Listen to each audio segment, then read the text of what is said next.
சென்னை உயர்நீதிமன்றத்தில் 2009 பிப்ரவரியில் காவல்துறைக்கும் வழக்கறிஞர்களுக்கும் இடையே ஏற்பட்ட மோதல் சம்பவத்தில் வழக்குகளை ரத்து செய்யக்கோரி இருதரப்பும் தொடர்ந்த வழக்கில் தீர்ப்பு தேதி குறிப்பிடாமல் ஒத்திவைக்கப்பட்டது.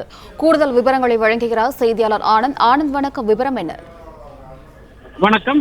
கடந்த 2009ஆம் ஆண்டு பிப்ரவரி மாதம் 19ஆம் தேதி சென்னை உயர்நீதிமன்றத்திற்கு வந்த ஜனதா தள கட்சி தலைவர் சுப்பிரமணிய சாமி மீது வழக்கறிஞர்கள் சிலர் தாக்குதல் முயற்சி நடத்தினர். இந்த நிலையில் இது தொடர்பான வழக்கில் வழக்கறிஞர் கைது செய்த போது காவல்துறைக்கும் வழக்கறிஞருக்கும் இடையே மோதல் ஏற்பட்டது. பின்னர் இது கலவரமாக வெடித்தது.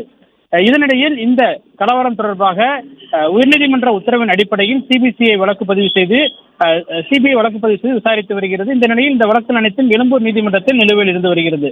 இந்த நிலையில் இந்த வழக்கை ரத்து செய்ய வேண்டும் என கோரி வழக்கறிஞர் ரஜினிகாந்த் உட்பட 28 வழக்கறிஞர்களும் அதே போன்று காவல்துறை அதிகாரிகள் 4 பேரும் சென்னை உயர்நீதிமன்றத்தில் மனு தாக்கல் செய்தனர். இந்த வழக்கு உயர்நீதிமன்ற நீதிபதி நிர்மல்குமார் முன்பாக இந்த விசாரணைக்கு வந்தது. அப்பொழுது வழக்கறிஞர் தரப்பில் ஆஜரான வழக்கறிஞர் சங்க தலைவர் ஜி மோனகிருஷ்ணன் தங்கள் தரப்பு வாதங்களை எழுத்துப்பூர்வமாக தாக்கல் செய்தார். மேலும் அப்போது நடந்த மோதல் குறித்தும் அவர் விரிவாக விவரித்தார். அப்போது குறுக்கிட்ட நீதிபதி மோதல் சம்பவத்தின் போது அனைத்து நிகழ்வுகளும் தமக்கு தெரியும் என்றும் தானும் அப்போது ஒரு வழக்கறிஞராக இருந்து அனைத்து நிகழ்வுகளையும் நேரில் பார்த்ததாகவும் நீதிபதி நிர்மல்குமார் குறிப்பிட்டார். பின்னர் வழக்கின் தீர்ப்பை தேதி குறிப்பிடாமல் தள்ளி வைத்து உத்தரவிட்டுள்ளார்.